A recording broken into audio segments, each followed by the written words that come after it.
the thank you.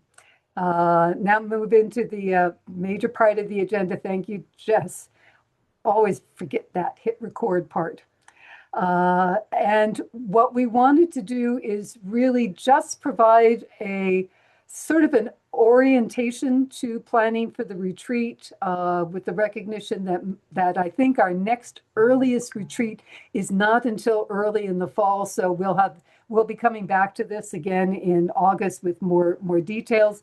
But in the event that your institution might be one of those institutions where nailing down spaces earlier rather than later is a good idea, beginning calendar conversations as people are pulling together their syllabi might be a good idea, or before they disappear completely for the summer. We wanted to at least go over some basics on planning for the Advising Redesign retreat. The steps involved in this, and also to let you know, the playbook is getting updated, new chapters that will include all this material and all the details on planning the retreat, including some tutorials. But this is pulled from the material that is being built into that playbook as we speak by Elke. The first steps are identifying your goals and desired outcomes, being clear what it is you want everyone to walk out of that retreat, knowing, valuing, and being ready to do as a result of that retreat having taken place.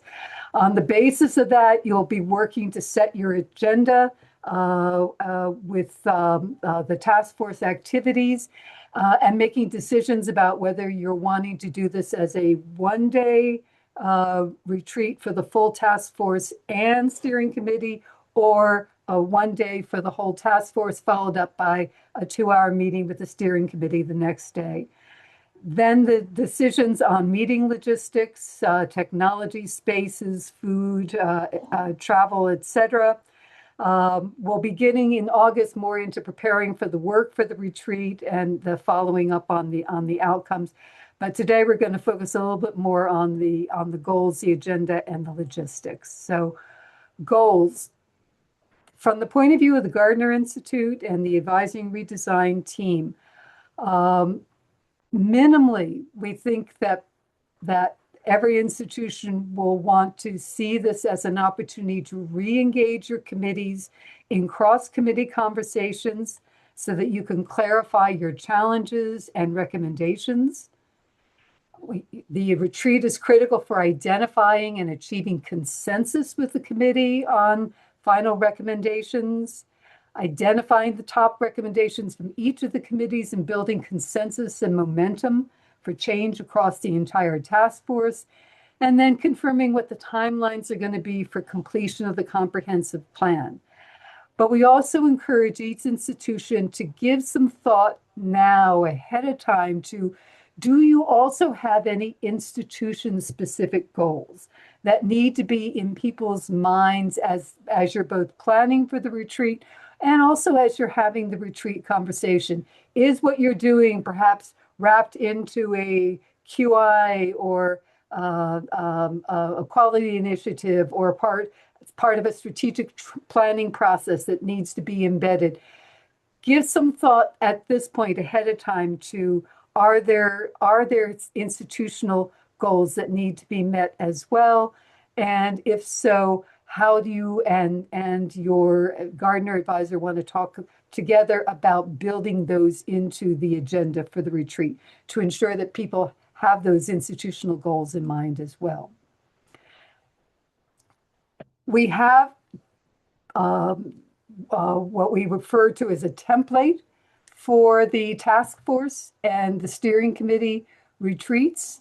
The task force retreat itself could be a 3/4 of a day or a full day retreat, depending upon both sides of the task force and how much people really need to dig in and talk with one another. As a quick overview of what happens in the full task force retreat after the welcomes, your advisor will do a quick review of the evidence highlights, reminding everyone of what the data review evidence was showing. Your Y committee, your steering committee, is going to represent your advising draft mission statement, as well as what they see as the challenges and their recommendations are for moving that mission forward institutionally and allowing time for discussion on that. But since you've had the opportunity to hear that draft mission statement, this should hopefully be coming not as new information to folks. It's just more of a reminder moving forward. Your what committee will then have their opportunity to present what they have learned in their review of their KPIs, what emerged as their primary challenges, and what recommendations emerged for them to address that. You'll then break into cross-committee small group discussions about the challenges, the opportunity in these mixed what and how small groups for the how folks to be asking, okay, well, why did you come up with that? And where did that come from? And what was your evidence? And for the people in the what committee to be able to share what the reasoning was in terms of their committee conversations. We'll then switch, and then the How Committee has their opportunity to present to the whole group about what the challenges and recommendations emerged from their review of the KPIs and principles. And then you break back out into those small group discussions and pepper each other and discuss together why you came to those conclusions and what the evidence was. We ask everyone to be keeping very copious notes in this process, because you're then going to meet back in your home committees to review, okay, what did I just learn in those cross-committee conversations that we maybe need to reconsider in some of our challenges and our recommendations? Did we not think about this thing that the what committee raised, that maybe we need to go back and reconsider one of our recommendations in light of that? So it's that opportunity for the committees to revisit what they've come to in terms of their conclusions, to update any of those current recommendations, and then finally to also prioritize what are the most important things you think need to be addressed, and what are the most important recommendations that you want to present to the task force as a whole as these are the ones we're most excited about at this point in time. There'll be an opportunity then for each of the two committees to present those top five. And I put voting in quotes because this is not like a final formal decision making, but it's an opportunity for the steering committee to get a real sense of where the excitement is across the task force in terms of the recommendations that were emerging. Because what will happen immediately after that will be the steering committee will have a 2-hour meeting where they're going to discuss the retreat, how it went, the engagement of the task force, a review of the priorities that emerged and how well they're aligned with the advising mission that you have developed. They'll then go into a discussion of the elements that are going into the comprehensive report. What were the strengths that have been identified across this process? What are the major challenges that were identified across all of the committees? And what are the priority recommendations that they want to prioritize moving forward? And then finally, determining some next steps for the project leads and the steering committee as a whole. The project leads will be responsible for then drafting the comprehensive report, but hopefully on the basis of the revised guidance and questions that we'll have for you for the steering committee session, you'll have everything you need to be able to sit down and begin writing that particular comprehensive report. I want to stop for just a minute because I just threw an awful lot at you in terms of any questions about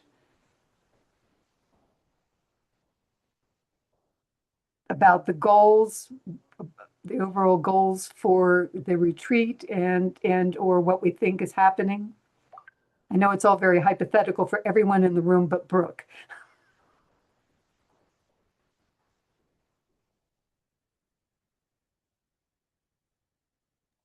So I will just say, and I know Brooke's going to talk about her experience in a little bit, but as someone who's attended some of these retreats before, I think that real takeaway is that, these committees have been kind of doing their work, very specifically narrowed in on their particular KPIs and their principal discussions. And so, really, with the retreat, it's an opportunity for folks to share and to ultimately get feedback from those colleagues who haven't been immersed in that particular topic, right? And so, I think the beauty of having these kind of cross group conversations is there are going to be things that come up that you realize, wow, this came up in both groups, right? And repetition always signals importance. So certainly we know that's something we'll probably end up elevating into the final kind of report and plan. But sometimes, as Vicky mentioned, things come up that you realize, wow, none of us had anything about this. And that seems like an oversight, right? Where does this live? This is something we know is really important, but it didn't come up in our individual conversations. And now we're realizing as we're all together, this is something we need to figure out. How do we incorporate this? So I think, I'm just really excited for you all to be able to have some of those conversations and to really take all the good work you've been doing so far and to really dig in that way. So, yeah. Thank you, Jess. Okay. The logistics, and this is the last piece for right now, is again thinking in terms of your calendar. Where do you have a day or a day and a half where your task force could take the time to be able to sit down together to have these thoughtful, detailed conversations about advising redesign at your institution. Conferring with your advisor to ensure their availability in a time that works for your institution. Thinking about the space needs, a room large enough, obviously, for the entire task force to meet with video, internet access, etc. But your breakout groups and certainly your committee meetings, you'll need enough space for all of your breakout groups, and how many of those will depend on how large your task force is. So that's going to be very institution dependent. The committee meeting space, they will definitely need technology, because if they're going to be updating things, any of the recommendations, they want to be updating them directly into the platform to make those changes right away in the challenges of recommendations. So you want a large room and smaller, at least one second smaller room with technology access, so that the two committees can have their meetings and do their updates. You want to think about what supportive personnel need to be available. We always encourage you to think about whether it's a member of your steering committee or task force, or whether you go further up the food chain to invite someone who can be there at the start of the retreat to both thank people for the institution, for the time and the effort they have put in and that they're about to put in, and for the work that's going to emerge from this comprehensive planning process, and to understand how this fits with where the institution is at this point in time and institutional need.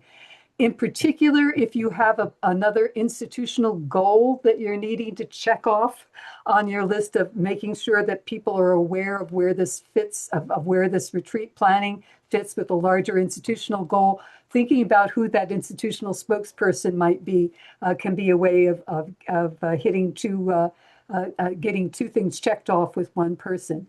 And just making sure you have appropriate, like IT support, et cetera, if need be, for making sure everyone can get into the internet, onto the web, and into the platform from the rooms.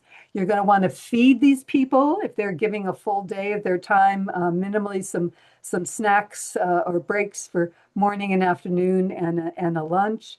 So determining what kind of food requirements are needed to feed a hungry group of advising redesigners.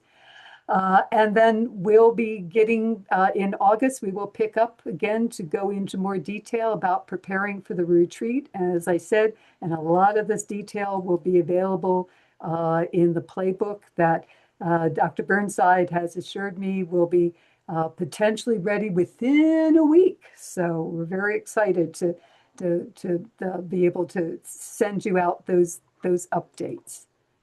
Oh, okay, since my computer is deciding that it's wanting to do this, I'm going to just advance the hard way.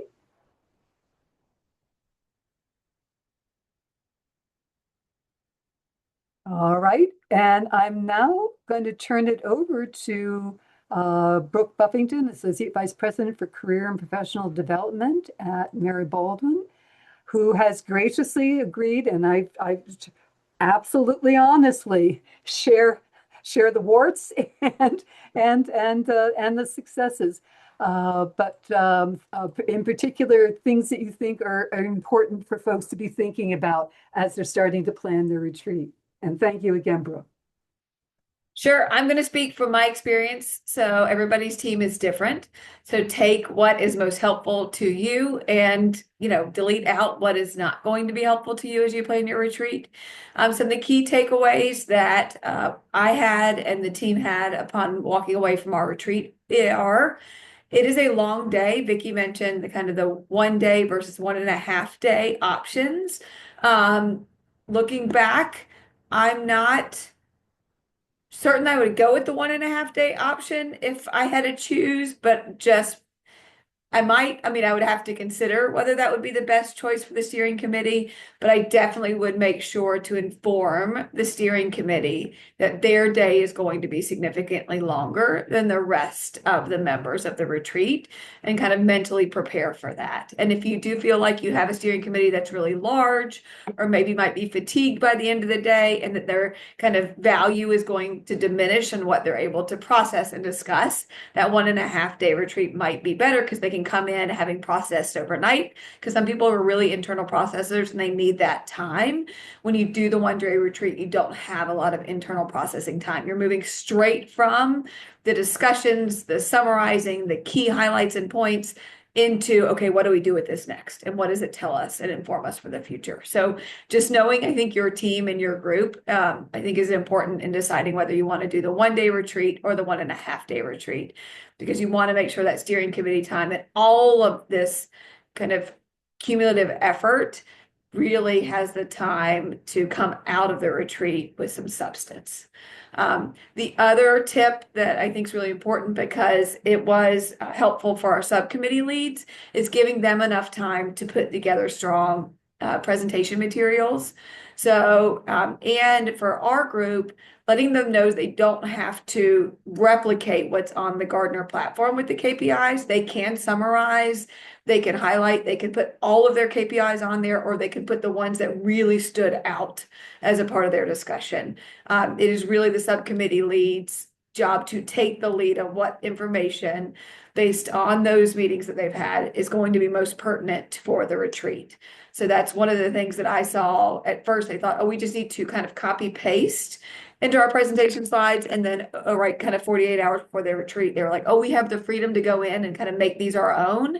And then I saw kind of them pull not only what had been written into Gardner, but also what had been talked about in the discussions that maybe wasn't in the notes, and make it more readable for the entire group, if that makes sense. So, and just giving those subcommittee leads the time that they need and the instructions that they need to be able to best represent the work that's been happening in the subcommittees. And so just the lead time is really important there. And then once you're in the retreat, having obviously the snacks, everything to keep everybody running on energy, the appropriate tools. We were in a very wide open space in our academic resources center. I think it worked well for collaboration, but also had all the needs met of everybody that was in the room.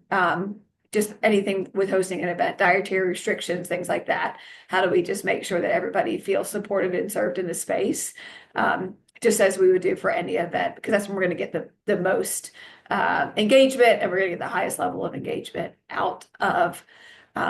One of maybe the takeaways that I would have done in addition to what we did because the introvert extrovert mix is always going to be there, and the extroverts are extroverting and thinking out loud, and the introverts are thinking internally, is maybe providing some more opportunities when we broke out and for people just to write on note cards some ideas. And so that way, if they didn't feel comfortable or they just needed that processing time, it allows those introverts to maybe feel like they're making as much of a contribution. I don't ever want any hidden information that could be really valuable to go unsaid. And so providing an opportunity for that could have been beneficial. I'm not saying that we lost something, but we just didn't ask. And that's something we definitely could have provided and easily at the beginning, just as the subcommittee or the breakout groups got together, being like, hey, write down 2 or 3 key things that you want to, bring up as we break into this small group. And then the person who's leading that, taking the notes for that group, looks at them together, and that helps to lead off the discussion. Could be a way to invite the introverts in to that space.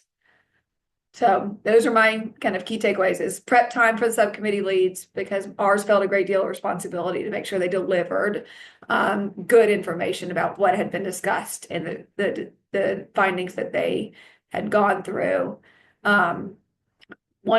One day versus a day and a half really depends on your team and how you think they're going to be most productive. And then fuel, good space where everybody feels comfortable and invited. And then just providing maybe the kind of the less outspoken people in the space an opportunity to contribute in a way that would be comfortable for them. Thank you, Brooke. That was Yes. fabulous. Did you feel that your goals were met? Yes, I definitely feel like our goals were met, and this would be one last for the leaders in this room. I would go into the retreat having already set up your next meeting for starting to pull the report together, right? Because we came out of that retreat, we've got all of this great information, and then we're heads down in all of our incoming student work, right? Because most of us have some advising support, incoming student support as a part of our jobs. That's the reason that we're in this particular initiative. And so if we had that meeting already set up, it would push our momentum forward rather than us having to scramble to set up that meeting. So I would not only put the retreat on the books, but I'd put the steering committee follow-up meeting, post-retreat, maybe 2 weeks, maybe give everybody a bit of a mind break and a processing break, but maybe you go ahead and put it 2 weeks out to start to really put the meat into the report based on what was learned at the retreat. Thank you. Thank you. Can I ask a follow-up question too? Go for it. Please ask all the questions. Absolutely. So I believe if I remember correctly, and y'all can correct me, I think that the retreat was facilitated by Vicky and also by Brandon, your relationship manager. What do you Correct. feel like is the benefit of having the relationship manager involved in the advising redesign retreat? Well, I mean, Brandon's worked with us now on 2 different initiatives with the first year experience and the advising redesign retreat, so that those relationships and that historical information about where we're at as an institution, what other things are happening at our institution, I think really added value. Both Vicky and Brandon, I think, have different strengths that they bring into that facilitation. So it was really nice to have both of them in the space to be able to kind of pull from their ways of approaching kind of what we were talking about, hearing what we were saying, and kind of bringing it back to us when maybe we hadn't brought it up ourselves. So that would be, and even just ideas about, I mean, there was just a lot of idea generation that came from both Vicky and Brandon about, especially in that steering committee meeting, about what to do next. Yeah, I think I would add his ability to remind you about connections between things that had come up in the FYE initiative as well, so that it was not about doing new stuff. It was about weaving together 2 things that were really 2 parts of the same whole. Was helpful. Any other questions? And Vicky, is there something that I didn't mention that you think would be important to talk about? I did bring in a light breakfast. It was not a warm breakfast. We did have a nice substantial lunch, and then kind of drinks and snacks throughout the day, which was just good to have. And then we sent out, really clear communication ahead of the retreat so that people would know what to expect. I think just everybody's very different. Some people can come in blind to a retreat and like, let's go. And other people need, that context, kind of some information ahead of time so they feel informed coming in. And I think just being respectful of both parties. Again, let me take the spotlight off and make sure open up other folks. This is your opportunity to ask a veteran any questions.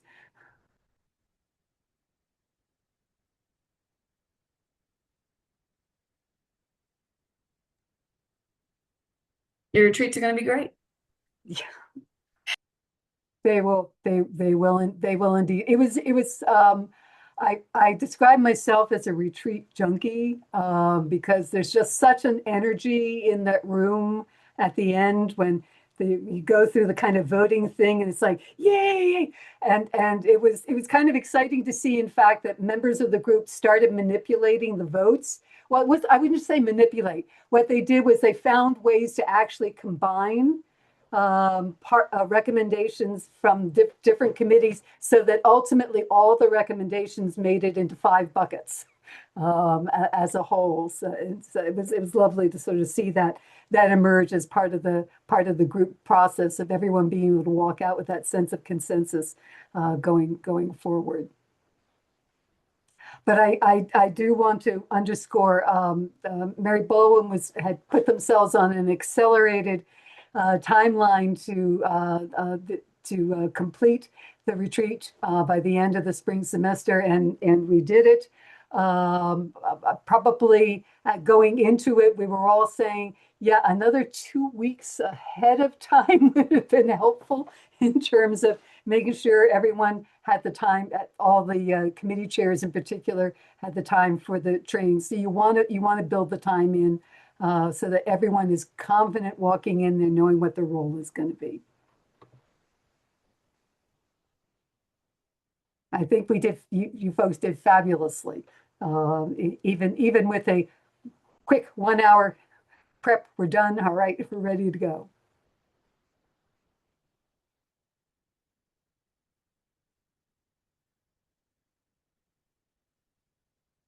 Okay. Well, thank you. Thank you very much, Brooke. So appreciated. Good luck to everybody on the retreats. And I'll drop my email address in the chat. So if anybody would like any of the communications that we sent out ahead, they're all in my advising redesign folder. So I'm happy to share those. Yep. Thank you. Thank you again. And thank you to your whole team at Mary Baldwin. They did a great job.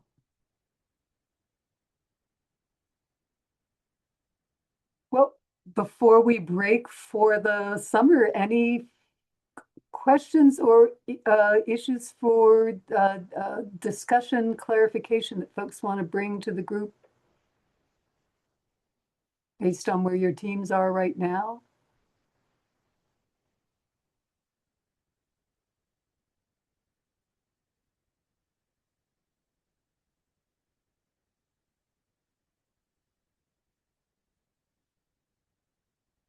Why does it feel like it's the last day of school and everyone's waiting for the bell to ring?